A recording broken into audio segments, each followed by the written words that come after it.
So this is one of those moments where I just need to turn on the camera and see what comes out.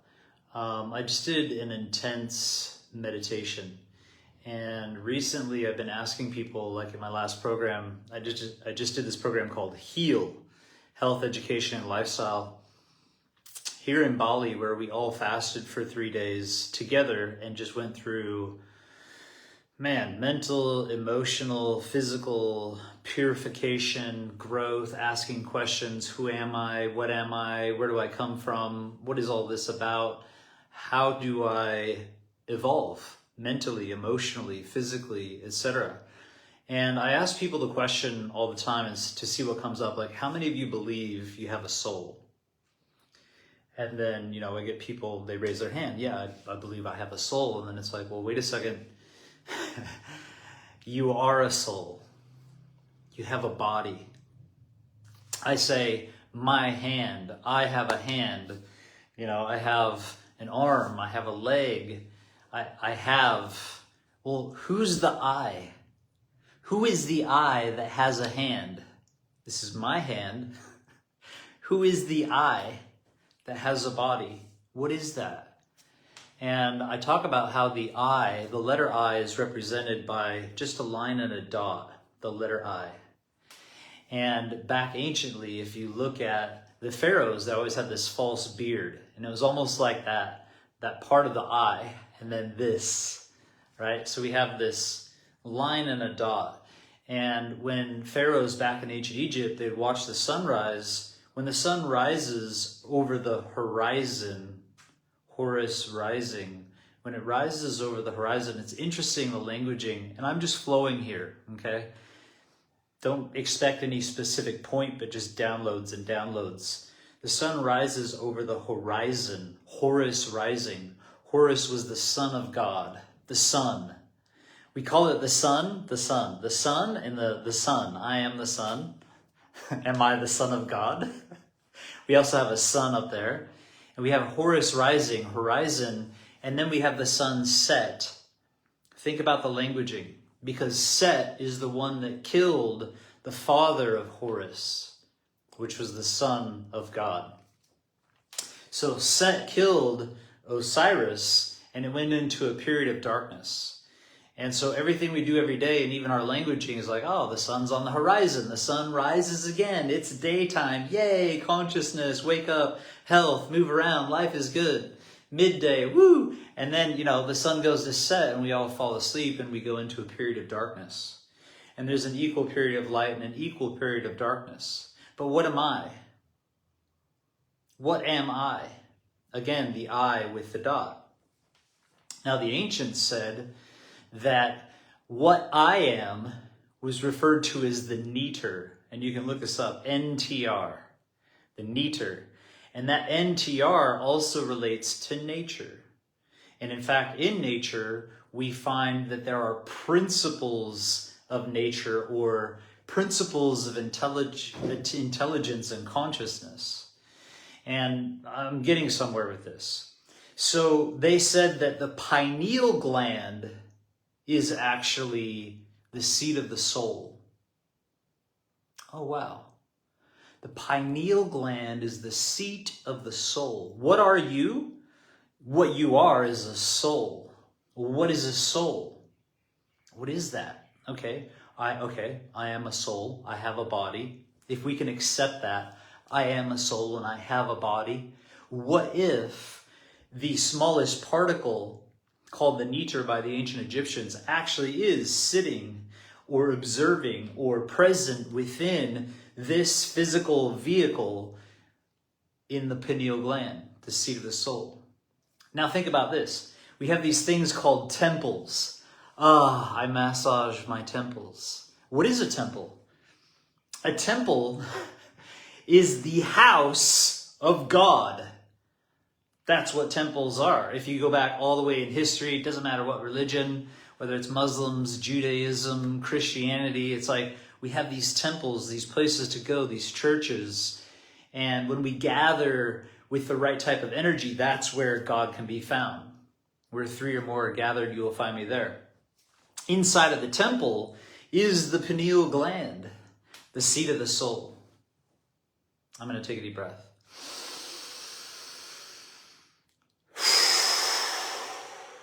The ancient Egyptians actually said, your soul is a living star. Your soul is a living star, an actual star.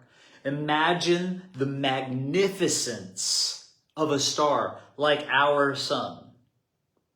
And it says that's what your soul actually is. Now, this actually makes so much sense. It makes kind of everything make sense if you can get past just the basic bullshit and start to ask questions of who am I and what am I and where am I actually coming in from? How am I manifesting and animated in this experience, in this existence? What if my soul actually is on another higher dimensional frequency, whatever you want to call it, an actual star? Twinkle, twinkle, little star, how I wonder what you are. Up above the world so high, like a diamond in the sky. Twinkle, twinkle, little star, how I wonder what you are. And we see this infinite amount of stars out there. And when you look at the stars through a microscope, it actually just looks like some weird cymatic specific frequency imprint that's coming into this world. It literally just looks like a vibration of a frequency. Well, guess what?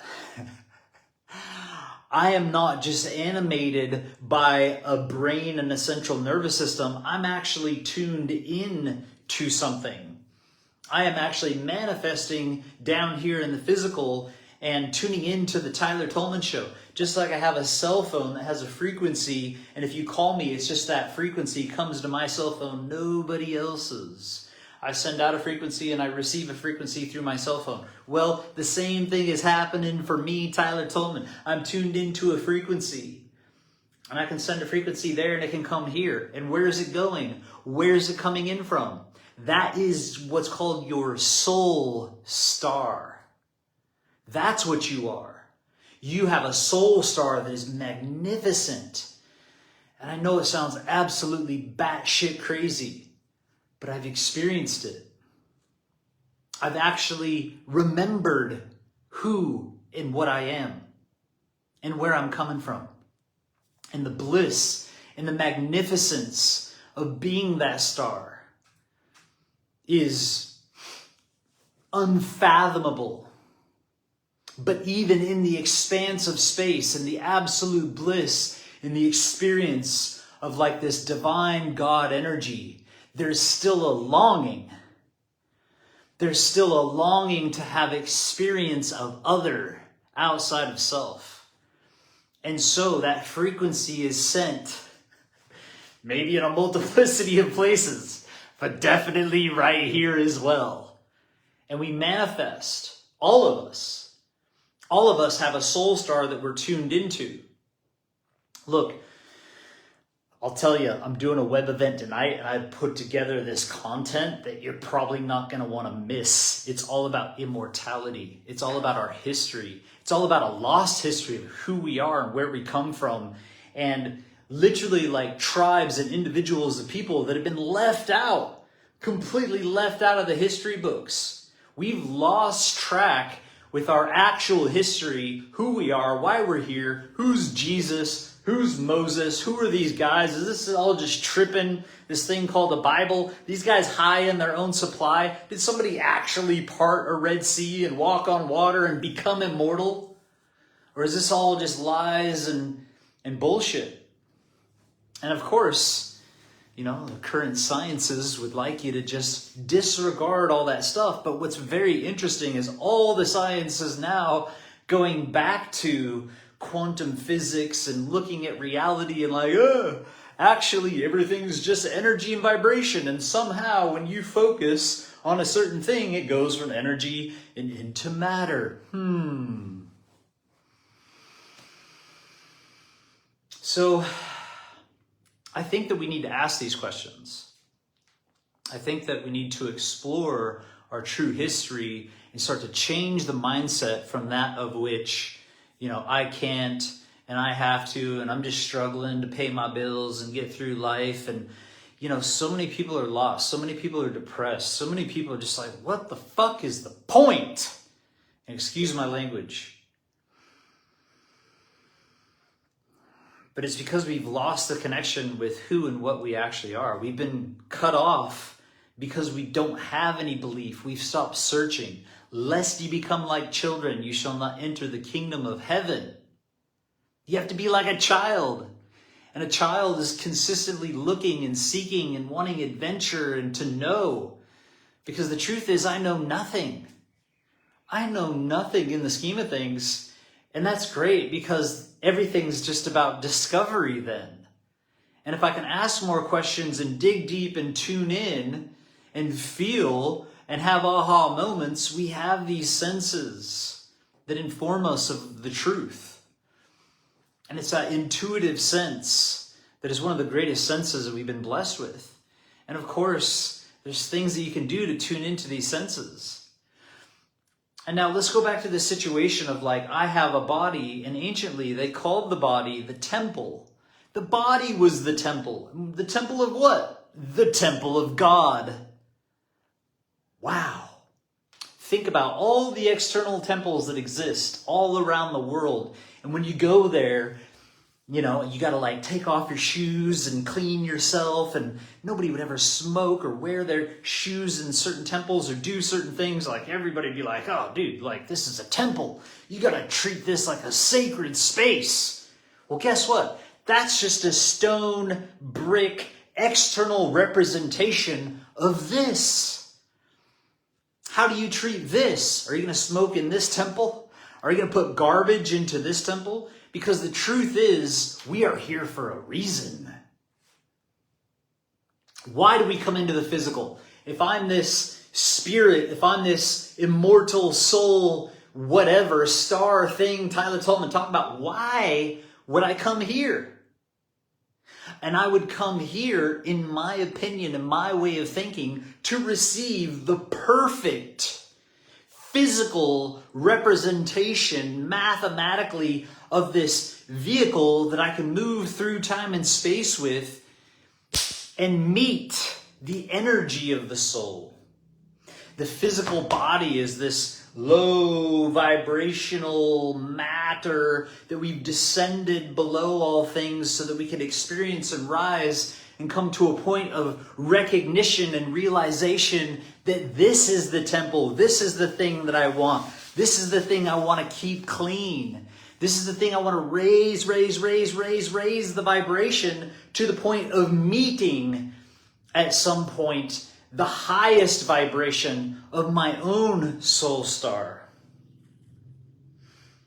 The highest frequency of this will allow that highest frequency to fully manifest through this. And then, of course, we have to question, what's the highest frequency of emotion? What's the highest frequency mentally? What's the highest frequency of the things that I'm bringing into my environment and experiencing as far as artwork and smells and tastes? And what if when I raise the vibration of this body enough, then my actual high vibrational full experience, soul, consciousness, and vibration can fully move into this? What if? And what if Christ, this individual of the past, was the way and the light and the truth? And the truth is, if you believe in this individual as the way, then you do as he did. And we need to understand the symbology and what was going on and what he did. He fasted. He went through multiple layers of purification of the physical to raise it up to the frequency to become one. At one meant the atonement. These are the things that I want to share. And I honestly believe, like, with visuals and going into the history and unpacking this conversation, you're going to get it on a whole nother level. And even if you don't get it, I'll be planting seeds and you'll discover it on your own at some point through these thought forms and ideas. And I'm not even saying I'm right.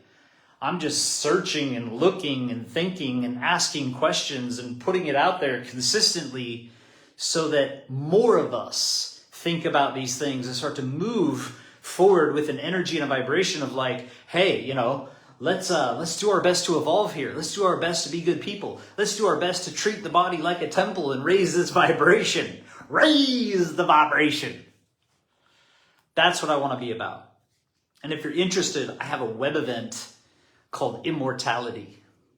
And I know just saying that triggers so many people.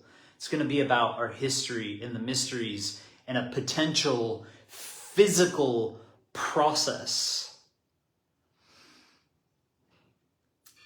of moving into regeneration and healing and raising the vibration, maybe into a point of leading to actual immortality. Because that's what was said. It was said, if you believe and you practice and you unpack and translate and understand the words and live the living word, then you shall never die. The only thing required of life is overcoming death. Don't take a dirt nap. Regenerate your body. Lift the vibration so that you can move eventually through time and space without experiencing that thing that it feels like everybody else experiences. Again, I know it sounds crazy, but worst case scenario, maybe you'll eat a little healthier, love yourself a little bit more, have some adventure, and grow. Love you guys. If you want to check it out, tylertolman.com. You can register for the web event. It's this afternoon. Hope to see you there. Peace and love, rainbows and fairy tales.